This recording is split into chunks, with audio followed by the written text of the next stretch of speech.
இது மிகவும் அநியாயம். தனது விசேஷமான ராணியை இரவு முழுக்க காத்திருக்க வைத்திருக்க கூடாது.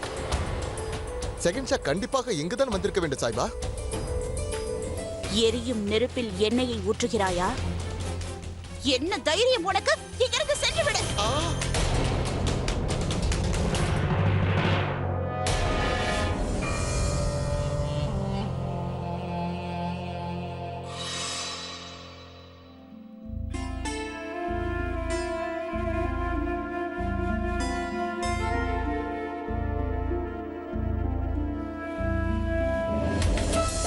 இதை நீங்கள் செய்ய தேவையில்லை ஜலால். தேவை இருக்கிறது ருக்கையா. இல்லை என்றால் என் விசேஷ ராணி முன் நிற்பதற்கு எனக்கு எப்படி தைரியம் வரும்? உன் கோபத்தை தணிப்பதற்காகத்தான் நான் இப்படி செய்கிறேன். சூடு தணிந்து கோபம் குறையும். சரி, உன் கோபத்தின் காரணம் தான் என்ன? நேற்று இரவு நான் உன்னுடன் இல்லை என்றா? இல்லை ஜோதா பேகத்துடன் இருந்தேன் என்பதற்காகவா? நேற்று இரவு யாருடன் கழித்தீர்கள் என்பதை பற்றி எனக்கு எந்த கவலையும் இல்லை. எனது கவலை எதை பற்றி என்றால், தாங்கள் என்னுடன் கழிக்கவிருந்த இரவை இன்னொருத்தி பறித்து விட்டாள் என்பதுதான். என்னுடைய உரிமையை யாரும் பறித்தால் அதை என்னால் தாங்கிக் கொள்ள முடியாது. யாரும் உன்னிடம் இருந்து எதையும் பறிக்கவில்லை. நான் என் முழு விருப்பத்தோடு தான் அங்கு சென்றேன். அவ்வாறென்றால் அதை முன்பே என்னிடம் கூறியிருக்க வேண்டும் அல்லவா? நான் என்னுடைய வேலையை பார்த்திருப்பேன். ருக்கையா, இங்கே எங்கேயோ கருகும் வாடை வீசுகிறது. ஜோதா பேகம் என்னை தங்களிடமிருந்து பறித்து விட்டார் என்று நீ நினைக்கவில்லையே? அவ்வாறு நடக்க வாய்ப்பே இல்லை. ஏனென்றால் ஜோதாவிடம் அந்த தைரியமும் கிடையாது, சக்தியும் இல்லை என்னை தங்களிடம் இருந்து பிரிக்க. அவ்வளவு நம்பிக்கை இருக்கிறது என்றால் பிறகு இந்த கோபம் எதற்காக ருக்கையா? அது என்னுடைய தனிப்பட்ட விவகாரம். தங்களிடம் ஏன் கூற வேண்டும்? நேற்று இரவு ஜோதா பேகத்துடன் எதற்காக இரவை கழித்தீர்கள் என்பதை மட்டும் கூறுங்கள். அதை நான் ஏன் கூற வேண்டும்? அது என்னுடைய தனிப்பட்ட விவகாரம். அப்படியா? கூற வேண்டாம். அதை தெரிந்து கொள்ள வேண்டிய அவசியமும் எனக்கு இல்லை. பேகங்கள் அனைவரும் இவ்வாறுதான். தெரிந்து கொள்ள நினைப்பீர்கள், ஆனால் வெளிக்காட்டிக் கொள்ள மாட்டீர்கள். இனி என் உதவி உனக்கு தேவையில்லை என்றால் இந்த குளிர்ந்த நீரை நீயே ஊற்றிக்கொள். அதோடு உன் கோபமும் குறையும். பிறகு இந்த கூச்சல் குழப்பமும் நீங்கும்.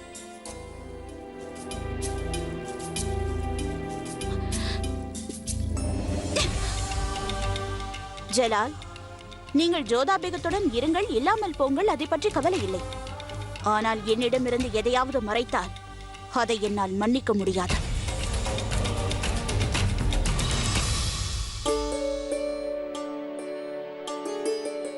பிறகு இவ்வண்ணம் எனது கணவர் ஷம்சுதீன் அவர்கள் பாட்ஷா ஹுமாயூன் அவர்களின் உயிரை காப்பாற்றினார். சகோதரி அங்கா, தாங்களும் சம்சுதீன் ஐயாவும் எப்போதும் முகலாய ஆட்சிக்கு விசுவாசிகளாக இருந்தீர்கள். நிச்சயமாக இறக்கும் வரை அவ்வாறே இருப்போம். விசுவாசம் என்பது அன்பினால் பிறக்கும் ஒரு விஷயம் அல்லவா? முகலாய அரசு எங்களை நன்றாக பார்த்துக் கொள்கிறது. அப்படி இருக்கும்போது நாங்கள் நிச்சயம் விசுவாசத்தோடு தான் இருப்போம். அஸ்ஸலாமு அலைக்கும். வலைக்கும் அஸ்ஸலாம். ஜாபிதா பேகம், தாங்கள் இங்கு? என் மனதில் வெகு நாட்களாக ஒரு கேள்வி உள்ளது. அதை கேட்பதற்காகத்தான் நான் இங்கு வந்தேன். ஆஹா, கேளுங்கள். அது மறைந்த பாஷா ஹுமாயூனின் சுயசரிதை எழுதுகிறீர்களே, அது முடிய எவ்வளவு காலமாகும்? ஏன்? ஏனென்றால் மகாமங்காவின் சுயசரிதையை உங்களை வைத்து எழுத வைக்கலாம் என்றிருந்தேன். என் அத்தை அவர்களை ஞாபகத்திற்காக. ஒரு வகையில் இது உண்மைதான். மகாமங்கா தன் வாழ்க்கையில் நிறைய சாதித்திருக்கிறார். ஜலாலிற்காக அவர் செய்த விஷயங்கள் நாங்கள் அனைவரும் அறிவோம். ஆனால் எனக்கு மட்டுமே தெரிந்த சில ரகசியங்களும் அதில் இடம்பெறும். அதை மட்டும் நீங்கள் கேட்டால் ஆச்சரித்துக் கொள்ளாவீர்கள். அனைவரும் இதை ஆவலுடன் படிப்பார்கள். வேண்டுமென்றால் நான் பந்தயம் கட்டுகிறேன். கண்டிப்பாக இந்த புத்தகம் மகத்தான வெற்றி பெறும். ஆம், மகாமங்காவோடு உலகம் தங்களையும் நினைத்துக் கொள்ளும். அதுவும் உண்மைதான். நாங்கள் இருவரும் இருக்கிறோமே, நாணயத்தின் இருபுறம் போன்றவர்கள். எங்களை பிரிக்கவே முடியாது. ஆகையால் தான் நான் இங்கு வந்தேன். எழுதுவதற்கு சம்மதம் தானே? நீ சொல்லியவாறே நாங்கள் நடந்து கொள்கிறோம். சரியா? சரி, நான் செல்கிறேன். குதா ஹாஃபிஸ். குதா ஹாஃபிஸ். ஜாவிதா வெகுளியானவள். ஆமாம்.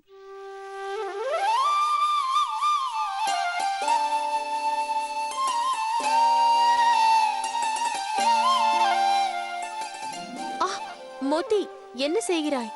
பார்த்து மெதுவாக செய், வலிக்கின்றது. என்ன செய்வது ஜோதா? முடி சிக்கலாக இருக்கிறது. ஆம், இரவு முழுவதும் காற்றில் இருந்தேன் அல்லவா, அதனால் தான் இப்படி. புரியவே இல்லை. இருவரும் பேசிக்கொண்டே இரவை கழித்து விட்டீர்களா? அதற்கா இவ்வளவு சிக்கல்? மோத்தி, இப்பொழுதெல்லாம் உனக்கு வாய் நீண்டு விட்டது. நீ அதை கவனித்தாயா? அதில்லை ஜோதா, இரவு முழுதும் பேசிக்கொண்டே நீங்கள் நேரத்தை கழித்தீர்கள் என்றால் அப்படி என்ன முக்கியமான விஷயம் பேசினீர்கள் என்று யோசித்துக் கொண்டிருக்கிறேன். ஒரு முக்கியமான விஷயமும் இல்லை. பொதுவாகத்தான் பேசிக் கொண்டிருந்தோம், நேரம் சென்று விட்டது, கவனிக்கவில்லை. சிக்கை எடுத்துவிடு.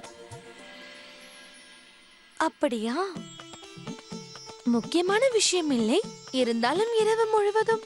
அதற்கு அர்த்தம் என்னவென்றால் ரகசியமான விஷயம் ஏதோ பேசிக் கொண்டிருந்திருக்கிறீர்கள் ஜோதா.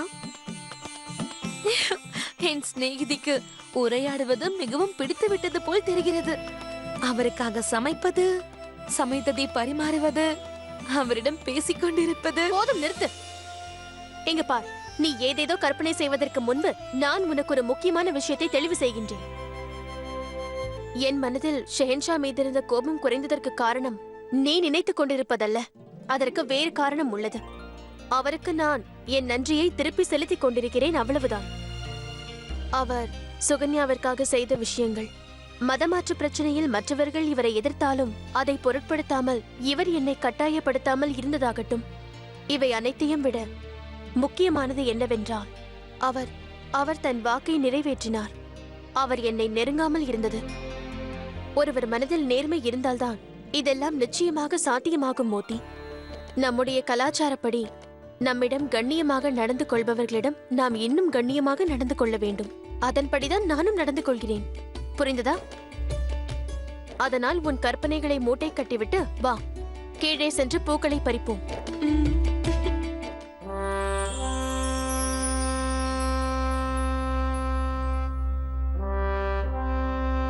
செகன்ஷாவிற்கு வெற்றி உண்டாகட்டும். சம்சுதீன் அட்கா அவர்கள் தங்களை சந்திக்க அனுமதி கோருகிறார். வர சொல்லு.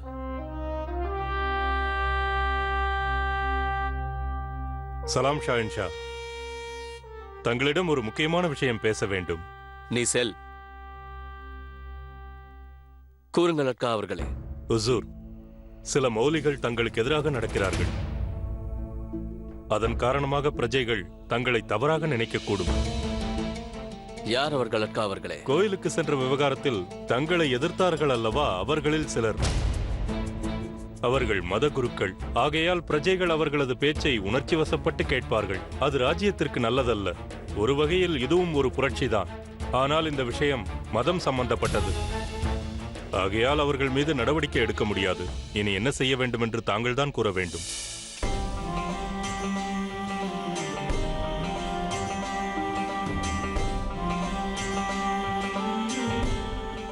அனைத்து மௌல்வி அவர்களையும் நான் தர்பாரில் சந்திக்க விரும்புகிறேன் என்று அனைவருக்கும் கட்டளையிட்டு விடுங்கள்.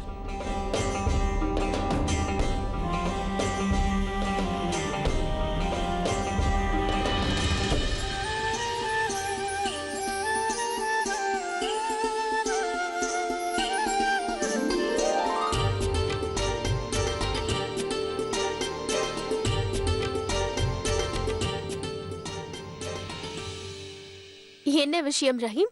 ஏன் தாங்கள் தனிமையில் அமர்ந்திருக்கிறீர்கள்? உங்கள் மீது கோபமாக இருக்கிறேன். இரவு எனக்கு கதை சொல்வேன் என்று நேற்றுதானே தாங்கள் எனக்கு வாக்களித்தீர்கள்.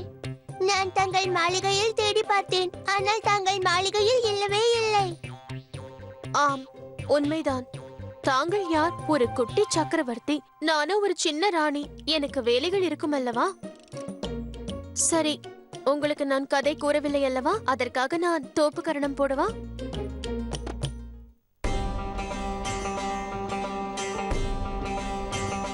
வணக்கம் ஷெஹன்ஷா.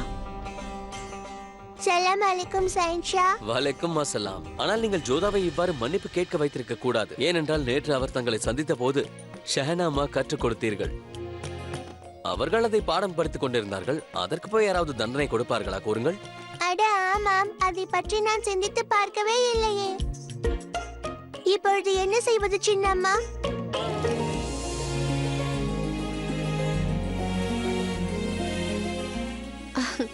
சரி, அப்படியே ஆகட்டும். உங்களுக்கு மீதி கதையை நான் கூறுகின்றேன். அதுவும் இன்றே கூறுகின்றேன். தாங்கள் செல்லுங்கள். சலீமா பேகம் உங்களுக்காக காத்திருப்பார்.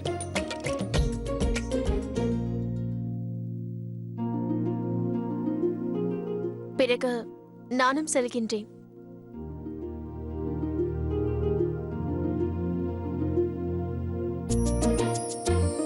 மோதி, என்னுடைய கால் கொலுசு, அதை நீ பார்த்தாயா?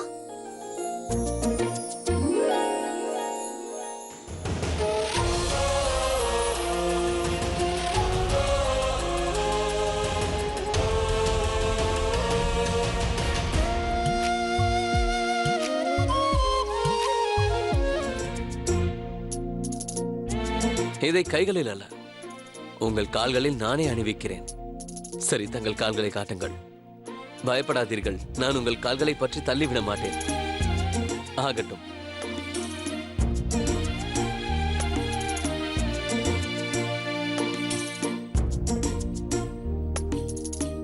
வேண்டாம் ஷேன்ஷா. எங்கள் வழக்கப்படி கணவன் மனைவியின் காலை தொடமாட்டார். அது பாவமாகும். சரி, நான் உங்கள் பாதங்களை தொடவில்லை, ஆனால் வேறு ஒன்று செய்ய போகிறேன். இந்த கொலுசை ஆமீரில் தொலைத்த கொலுசோடு ஒப்பிட்டு பார்த்து சரி பார்த்துக் கொள்கிறேன். ஆமீரிலா? எனக்கு புரியவில்லை. எப்படி மறந்தீர்கள் ஜோதா பேகம்? அன்று ஆமீரில் நடந்த பண்டிகைக்காக தாங்கள் தீபத்தை ஆற்றில் விட வந்தீர்கள். அப்பொழுது உங்கள் கொலுசு கீழே விழுந்து விட்டது. அதை நீங்களும் தேடி பார்த்தீர்கள். அப்படியா? இப்பொழுது புரிந்தது. கொலுசை தொலைக்கும் பழக்கம் எனக்கில்லை, அது எனக்கு தெரியும். ஆனால் தாங்கள் கொலுசை திருடுவீர்கள் என்பது எனக்கு தெரியாது. அந்த கொலுசை தாங்கள் தானே திருடினீர்கள், சரியா? அப்படி கூறாதீர்கள் ஜோதா பேகம். கீழே கிடந்ததை நான் எடுத்தேன், அவ்வளவுதான். அதை திருட்டென்று நினைத்தால் அப்படியே வைத்துக் கொள்ளுங்கள். உண்மை என்னவென்றால், கீழே விழுந்த இந்த கொலுசை பார்க்கும் பொழுது எனக்கு பழைய ஞாபகங்கள் வருகின்றது.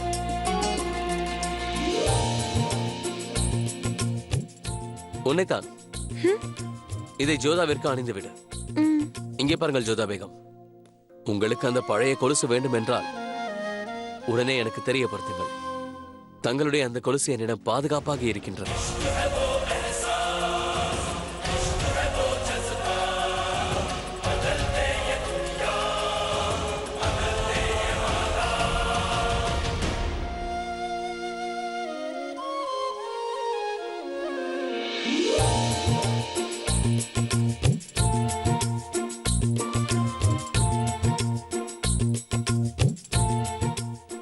அப்படி என்றால் என் கொலுசை திருடியவர் ஷேன்ஷா தானா?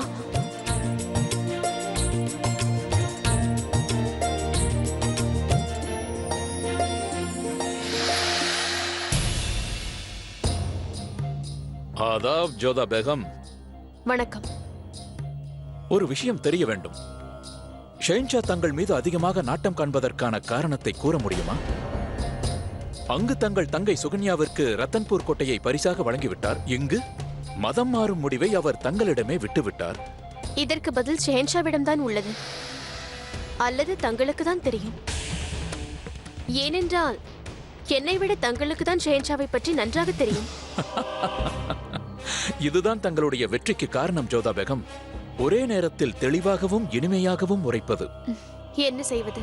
வேறு வழி இல்லை. நீங்கள் என் கணவருக்கு மைத்துனராக இல்லாவிட்டால் உங்களை பற்றிய உண்மை தெரிந்த பிறகு உங்கள் முகத்தில் கூட நான் விழித்திருக்க மாட்டேன். உண்மையா? எந்த உண்மை? எனக்கு புரியவில்லை. அதுதான் உங்களுக்கும் ஆதம் கானிற்கு மட்டும் தெரிந்தது. நீங்கள் இருவரும் செய்த திட்டம் தீட்டினீர்களே, அந்த உண்மை. தாங்கள் கூற வருவது? நீங்கள் ஷெஹன்ஷாவின் பெயரை உபயோகித்து எங்கள் சம்மந்தி வீட்டாரிடம் பொய் கூறினீர்களே, அந்த உண்மையைத்தான். நீங்கள் இந்த விஷயத்தை சொல்லி அதை நானே என் காதால் கேட்டேன். அன்று இரவு நான் தாசி உடை அணிந்து கொண்டு உங்கள் அறைக்கு வந்தேன். தனது மைத்துனனான சுபேதார் தன்னிடம் பொய்யுரைக்க கூடும் என்று கூட ஜலாலால் யூகிக்க முடியவில்லை. பக்ஷி பானுவிற்காக தான் நான் அமைதியாக இருக்கின்றேன். அவர் மீண்டும் விதவையாவதில் விருப்பமில்லை. இல்லை என்றால் நீங்கள் இந்த மாளிகையில் இருந்திருக்க முடியாது, எனக்கு சலாமும் செய்திருக்க முடியாது, இவ்வாறு என்னை இடைமறித்து பேசி இருக்கவும் முடியாது. இப்பொழுது எனக்கு வழிவிடுகிறீர்களா? நான் செல்ல வேண்டும்.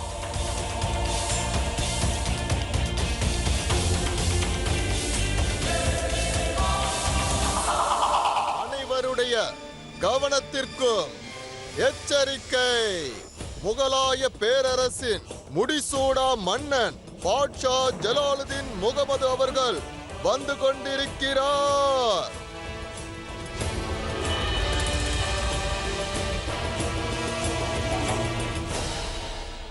தங்களுக்கு என் மீது வருத்தம் இருப்பது போல் தெரிகிறது. கண்டிப்பாக இருக்கிறது ஷாயின்ஷா. தாங்கள் மதத்திற்கு விரோதமாக நடந்து கொண்டிருக்கிறீர்கள். தாங்கள் வேறு மதத்தில் ஈடுபாடு காட்டிக் கொண்டிருக்கிறீர்கள். இது இஸ்லாத்துக்கு எதிரானதாகும். தாங்கள் முதலில் முசல்மான், பிறகுதான் ஷாயின்ஷா. ஆகையால் தாங்கள் மத ஒழுக்கங்களை கடைபிடிப்பது தங்கள் முதல் கடமையாகும். அவ்விஷயத்தில் தாங்கள் தோல்வியடைந்து விட்டீர்கள்.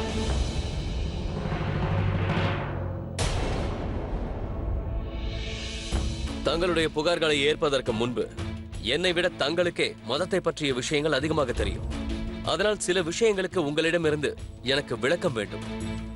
மௌல்வி அவர்களே, முதலில் இதை கூறுங்கள். ஒரு ஷஹன்ஷாவிற்கு தெரியாமல் அவரை பற்றி தவறாக பேசுவது, மக்களிடையே தவறாக பிரச்சாரம் செய்வது, இப்படி செய்வதெல்லாம் சரிதானா? சந்தேகமில்லாமல் தவறுதான். பாட்ஷா ராஜ்யத்தின் தலைவர் ஆவார். அவரை குதாவின் பிரதிபிம்பம் என்று கூறுவார்கள். அவருக்கு விரோதமான எந்த ஒரு செயலும் புரட்சிக்கு சமமாகும். அதனால் அப்படி பேசுபவர்கள், அப்படி இழிவுபடுத்துபவர்கள், அவர்கள் ராஜ்யத்திற்கு எதிரானவர்கள், தண்டனைக்குரியவர்கள் என்று கூறுகிறீர்கள். அவர்களை ராஜ்யத்தை விட்டு தள்ளி வைக்கலாம் என்றும் கூறுகிறீர்கள். நிச்சயமாக அவர்கள் ஒரு குற்றவாளி, தண்டனைக்கு உரியவர்கள். ஒப்புக்கொள்ளதான் வேண்டும். சென்ஷா மிகவும் அறிவாளி. அவர் அறிவாளிதான். யாரிடம் எங்கு என்ன பேச வேண்டும் என்று அவர் நன்கு அறிவார். அப்படியே அவர்களை அனைவருக்கும் முன்பாக தண்டிக்கலாம். நிச்சயமாக சந்தேகத்திற்கு இடமில்லாமல் அனைவரது முன்பாகவும் தண்டிக்கலாம்.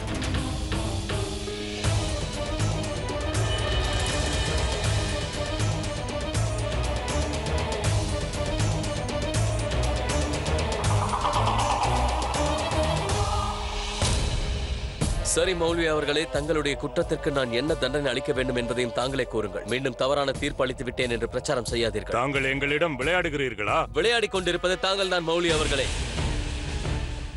மக்களிடையே நான் இஸ்லாமியத்தை கடைபிடிக்கவில்லை என்று பிரச்சாரம் செய்துள்ளீர்கள்.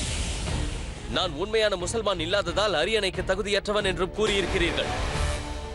ஆனால் நான் உண்மையான முசல்மான் என்பதுதான் உண்மை. இதை தங்களுக்கு புரிய வைக்க வேண்டிய அவசியம் எனக்கில்லை. இது அந்த குதாவிற்கு தெரியும். அவரை தவிர நான் வேறு யாருக்கும் இதை நிரூபிக்க தேவையில்லை. எதை பற்றி பேசிக் கொண்டிருக்கிறீர்கள்? சில நாட்களுக்கு முன்புதான் நான் மத பெரியவர் முஃப்தி ஆசாமிடம் இதை பற்றி பேசினேன். நான் செய்தது தவறில்லை என்று அவரே என்னிடம் கூறினார். ஷஹன்ஷா கூறுவது முற்றிலும் உண்மை. அது மட்டுமல்லாமல் சலீம் சிருஷ்டி அவர்களும் இதை ஒப்புக்கொண்டார். இவ்வளவு நடந்தும் உங்கள் குணம் மாறவில்லை. மத தலைவரையும் ராஜ்யத்தையும் என் கட்டளையையும் தாங்கள் மதிக்கவில்லை. நாங்கள் கடமையைத்தான் நிறைவேற்றுகிறோம் ஷாயின்ஷா. அதிகாரமும் அரசியலும் இஸ்லாத்தை மதித்து நடக்கின்றதா, அதை கவனிப்பதுதான் எங்கள் வேலை. முற்றிலும் தவறு. மதத்தை பார்த்துக் கொள்வது மௌல்வியின் கடமை, ராஜ்யத்தை பார்த்துக் கொள்வது அரசனின் கடமை. உங்களுக்கு ஏதாவது சந்தேகம் இருந்தால் அதை தயங்காமல் என்னிடம் கேட்டிருக்கலாம். நானும் யோசித்திருப்பேன். ஆனால் நீங்கள் அவ்வாறு செய்யவில்லை. புரட்சி செய்ய முயற்சி செய்துள்ளீர்கள். அதோடு மதத்தை கேடயமாக்கி அரசியலிலும் தாங்கள் தலையிட முயற்சி செய்துள்ளீர்கள். ஷஹன்ஷா கூறுவது சத்திய வாக்கு. ஆட்சியும் ஆன்மீகமும் வெவ்வேறு பாதைகளை கொண்டவை. அரசியலில் ஆன்மீகமும் ஆன்மீகத்தில் அரசியலும் தலையிடுவது தவறு. இதில் குழம்ப வேண்டிய அவசியமே இல்லை. இது குற்றம். நீங்கள் செய்தது தவறு. ஒரு ஷஹன்ஷாவாக எப்போதும் மதத்தை முன்னேற்றி செல்வதற்கு தான் நான் முயற்சி செய்துள்ளேன். ஆனால் நீங்கள் மதத்தின் பெயரால் அரசியல் நடத்த முயற்சி செய்துள்ளீர்கள். நீங்கள் எங்களை அவமானப்படுத்துகிறீர்கள். ஒரு மனிதன் தனது கடமையிலிருந்து தவறினால் அவமானம் தன்னை தேடி வந்து பிடித்துக் கொள்ளும். நான் ஒருவேளை உங்களை இன்று கண்டு கொள்ளவில்லை என்றால் அரசியல் பிரச்சனைகள் வரும். அது எனக்கு கவலை இல்லை. ஆனால் மதத்திற்கு அவப்பெயர் வந்தால் என்னால் பொறுத்துக் கொள்ள முடியாது. உங்கள் வேகத்துக்கு ஆதரவாக பேசி நீங்கள் மதத்தை அவமானப்படுத்துகிறீர்கள். அவர் இஸ்லாமியத்தை ஏற்றுக்கொள்ள நீங்கள் நடவடிக்கை எடுக்கவில்லை. நான் அப்படி செய்திருந்தால் குதாவின் பார்வையில் நான் தாழ்ந்திருப்பேன். தெரிந்து கொள்ளுங்கள். இஸ்லாம் மீது நம்பிக்கை உள்ளவர்கள் தான் அதை விரும்பி ஏற்றுக்கொள்வார்கள். அதை அன்புடன் ஏற்றுக்கொள்ள வேண்டும். சுயநலத்திற்காக அதை ஏற்பதோ இல்லை துறப்பதோ பெரிய குற்றமாகும். ஆனால் மதத்தின் பெயரால் அரசியல் செய்வது அதைவிட மிகப்பெரிய குற்றம். அது மட்டுமல்ல, மத கோட்பாட்டை மீறுபவர்கள் குற்றவாளியாக கருதப்படுவார்கள். அவர்களுக்கு நிச்சயமாக தண்டனையும் வழங்கப்படும். அவர்கள் யாராக இருந்தாலும் சரி. என்ன மத அதிகாரிகளுக்கு தண்டனை வழங்குவீர்களா? இது தவறு. மத அதிகாரிகளுக்கு அல்ல, ஆட்சியில் இடையூறு செய்பவர்களுக்கு. நான் குதாவின் பிரதிபிம்பம் என்று நீங்கள் தானே கூறினீர்கள். இருப்பினும் நான் தவறான தீர்ப்பு அளிப்பேன் என்று நீங்கள் நம்புகிறீர்களா? புரட்சியாளர்களுக்கு வழங்கப்படுவது மரண தண்டனை. நீங்கள் மதத்தை கடைபிடிப்பதால் நான் உங்களை ராஜ்யத்தை விட்டு மட்டும் செல்லும்படி கட்டளையிடுகிறேன். அதோடு என்னவென்றால், நீங்கள் மக்கா ஷெரீஃபுக்கு செல்லுங்கள். அப்போதாவது குதாவின் புனித தன்மையால் உங்கள் மனதில் இருந்த கரைகள் நீங்கட்டும். உங்கள் பயணத்துக்கான செலவை நாங்கள் பார்த்துக் கொள்கிறோம். நீங்கள் இந்த விஷயத்தில் 1க்கு 2 முறை நன்றாக யோசித்து முடிவெடுத்தால் அது நன்றாக இருக்கும். இனி ஒன்றும் நீங்கள் கூற வேண்டாம். இதற்கு முன்பு செய்தேன், ஆனால் இனி முடியாது. அது மட்டுமல்ல, இன்று முதல் அரசியல் விவகாரங்களில் மதம் தலையிடக்கூடாது. எந்த முடிவு எடுக்க வேண்டுமோ அதை நானே எடுத்துக்கொள்வேன். கலந்தாய்வு என்ற பேச்சுக்கே இடமில்லை. இந்த சட்டம் உடனே அமலுக்கு வருகின்றது.